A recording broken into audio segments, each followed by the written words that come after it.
Este vídeo é um corte do podcast com a senadora Damares Alves. Assista até o final. Seja bem-vindos ao nosso canal. Se é a primeira vez, já se inscreva no canal e ative as notificações. Bora para o vídeo.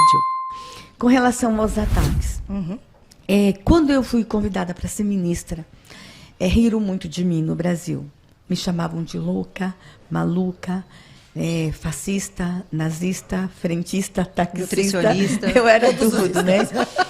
E naquele momento eu achei que as mulheres fossem se levantar para me defender.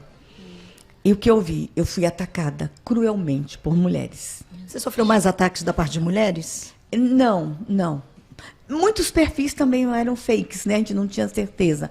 Mas, por exemplo, eu fui atacada por mulheres jornalistas, né? Inclusive, eu estou respondendo uma ação de uma jornalista essa semana por conta disso, porque eu falei que ela me atacou e eu tenho o vídeo quando ela riu daquela história que o Brasil inteiro conhece. E quando eu contei a história que eu fui barbaramente estuprada aos 6 anos de idade e que eu tive aos 10 anos um encontro com Jesus. O meu encontro foi de verdade. E eu nunca vou negar aquele encontro, nunca. E ela riu, né? E, assim, fui muito atacada. Recentemente, isso tem se repetido. Com a Laura, filha do presidente, inclusive, recentemente. Eu e Michele. A própria Michele. A Michele, ela, tão linda, esteve nos representando no enterro da rainha. E ela estava triste aquele dia, porque ela sonhava em conhecer a rainha viva. E ela foi para o sepultamento. Ela estava bela. Bela, literalmente. Ela estava muito bonita. E por estar bonita, ela causou indignação nas feias. Nas mulheres que têm ódio no coração. Feias de alma. E ela foi muito atacada, ao ponto que disse que tem alguém que pergunta o que a representante das prostitutas evangélicas está fazendo no enterro da rainha. É isso. São palavrões dos mais terríveis. Para vocês terem uma ideia, replicaram. Foi um homem que escreveu, mas muitas mulheres replicaram, quando disse que eu devia ter feito sexo com Jesus no pé de goiaba. Então, zombaram muito de mim. Então, assim, a gente vai ter que entender o que é isso. É tão sério. Agora, na campanha, eu fui candidata a senadora, sou senadora eleita, ok? Eu fui tão atacada na honra, na moral. Eu fui tão atacada. E as mulheres? Por incrível que pareça, a pessoa que eu estou processando por violência pública contra a mulher é uma mulher. Foi tão ruim esse momento que nós escrevemos um projeto de lei, que é uma lei agora. Eu ajudei a construir, inclusive a autora desse projeto de lei está aqui no estúdio, é a deputada Rosângela Gomes, do Rio de Janeiro, uma mulher negra cristã, que também foi tão atacada, tão atacada. Rosângela escreveu um projeto de lei e a gente aprovou, tá? Esse projeto de lei fala sobre violência política contra a mulher, porque no processo político eleitoral nós temos a nossa alma muito machucada. Nós somos destruídas, nós somos massacradas, nós mulheres. Então, assim, a gente vai precisar mudar isso no Brasil. E geralmente por mulheres, né? Mulheres. Nós vamos ter que mudar isso no Brasil. Ontem a gente teve aí o caso de Laurinha. Ela é uma menina, gente. 11 anos. Ela fez 12 anos ontem. Fez 12 anos ontem. A forma como Laurinha foi atacada. Então, assim, é muito complicado. Com licença, senadora, só para contextualizar, para quem não sabe do caso, uma jornalista, para criticar o presidente Jair Bolsonaro, usou um palavrão, palavras chulas, para se referir a Laurinha, que não tem nada a ver com a profissão do pai, não tem nada a ver com política, é uma criança. Só para entender quem não está sabendo da história. E a gente vai ter que fazer essa discussão. E eu fico muito contente vendo essa discussão aqui com mulheres cristãs.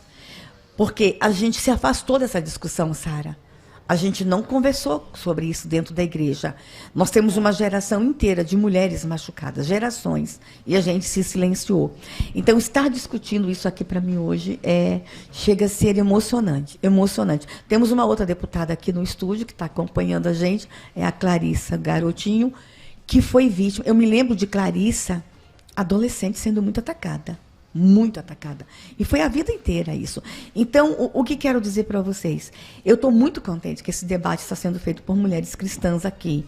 E com essa maturidade, nós vamos ter que conversar, Bruna, dentro da igreja sobre isso. Porque, para minha tristeza, isso acontece dentro da igreja também. E aí que eu queria trazer, Bruna, Sara, porque a Bela trouxe, junto com a senadora, a questão de que o feminismo ele é controverso, incoerente dentro da igreja, quando, na verdade, o chamado bíblico para nós Só um parênteses aqui, que é uma coisa importante dizer, que quando a gente vai no conceito mesmo, né, no âmago do feminismo, de Simone de Beauvoir, ele é muito enraizado no existencialismo de Sartre, né, que fala que a essência vem depois da existência. Então isso essa narrativa já é confrontada imediatamente pelo cristianismo. Então eu acredito que essa pauta aqui para nós mulheres cristãs é importante até para as pessoas que não são cristãs escutarem, às vezes, né, que se auto-intitula sou feminista, para entender, o que realmente ela quer ser, né, o que realmente ela se declara ser. E quando a gente ouve na prática o que a senadora passou, e ela traz a questão da Laurinha, eu li uma matéria dizendo que quando a Laurinha chegou no colégio no dia do aniversário, ela foi atacada por uma criança porque repetiu o mesmo xingamento que provavelmente ouviu dos pais dentro de casa, ouviu das mães. E aí eu queria trazer Bruna, Sara, Bela, vocês que são mães, o quanto é preciso, de fato, a gente combater, como bem disse a senadora, trazendo isso para dentro das nossas igrejas, combater essa ideia errada de feminismo e o quanto isso é confrontante com a questão da feminilidade, que é o que, na verdade, o que a Bíblia traz. Acho que uma das questões que tem, nesse tempo, trazido assim um problema muito sério, é a falta do tempo da família com as crianças. Então, isso tem acontecido muito, as pessoas estão tão preocupadas e seus trabalhos e suas vidas, que agora um telefone na mão de uma criança e assuntos que antigamente, eu lembro da minha infância, se os meus pais iam conversar algo que era algo um pouquinho mais sério, as crianças não poderiam estar perto. Se fosse falar de alguém assim de perto ou de longe, as crianças tinham que estar separadas para que os pais... Não existe mais isso. As pessoas conversam na frente das crianças e falam... Então, isso também rouba um pouco da inocência das crianças e elas acabam entendendo tudo da maneira como os pais estão passando para elas. Talvez de uma maneira errada, claro, muitas das vezes falando sobre assuntos que não deveriam ser falados, quando tem que ser conversado. Hoje, eu tenho conversa com meu filho que eu não gostaria de ter. Eu tenho que explicar situações para ele que não seria o tempo agora, só que se eu não sentar com o meu filho para conversar com ele... Ele vai aprender diferente na escola, ele vai aprender... Eu louvo a Deus que ele até... A escola que ele estuda é uma escola que tenta preservar ao máximo essa inocência das crianças, mas ele vai aprender em algum lugar, ele vai ouvir, então ele tem que ouvir de mim. Então, o que eu gostaria muito que nós, mães e pais, pudéssemos ter essa consciência de que os nossos filhos, eles precisam desse tempo com a gente. De nós sentarmos com eles e conversarmos o que está acontecendo mesmo. Meu filho pergunta, mãe, por que estão falando isso dele? Ele fica perto, por que estão falando isso dessa pessoa? E eu explico, sento, filho, está acontecendo isso, isso e isso, porque ele vai ouvir em outro lugar e ele vai acabar absorvendo e vai replicar lá na frente. Então ele vai... E não é culpa da criança. Então, assim, eu preciso trazer isso aqui, que os pais precisam voltar a ter esse tempo de qualidade. Não é a questão não, mas eu não tenho muito tempo, mas o tempo precioso, que é o tempo de qualidade. O tempo que você tiver, senta, conversa, mostra para o seu filho, ensina para ele o que está acontecendo, para que ele entenda. E quando sair, ouvir de outro, não, meu pai não falou isso. Não, isso está errado. E eu não, minha mãe não, olha, eu não quero conversar isso com você porque minha mãe falou que isso não é uma conversa que eu tenho que ter agora. Então são assuntos que são delicados, mas que os nossos filhos precisam ouvir da gente e da maneira certa. Então os pais, dentro das igrejas, precisam às vezes, eu não quero falar sobre isso. Vai ter que trazer, como a senadora falou, são assuntos que precisam ser tratados. Eu tive que explicar aborto para minha filha de 7 anos. Meu Deus, você vê. Delicado. Porque ela vai ouvir e ela precisa... E como falar disso ludicamente? Sim, não tem jeito. Não tem como. Como romantizar isso? Não tem como. E aí, Sara, para poder explicar, tem que saber e conhecer o assunto. Sim. Tinha uma palavra aqui atrás da senadora que era coerência. Nós precisamos mostrar aos nossos filhos e a qualquer pessoa que nós tivermos acesso a incoerência do feminismo, o equívoco do feminismo. Então nós precisamos, e eles vão entender. Jesus, antes de liberar os discípulos, disse: eu vos envio como ovelhas no meio de lobos. Antes de enviar os discípulos, Jesus preparou a autoestima da equipe dele. Jesus explicou a incoerência, deixou bem claro. Ele disse: depois de mim vai vir um aí que é o príncipe deste mundo e ele não tem nada comigo. Então Jesus disse assim, ele é incoerente comigo. Ou vocês estão do lado dele, ou vocês estão do nosso lado.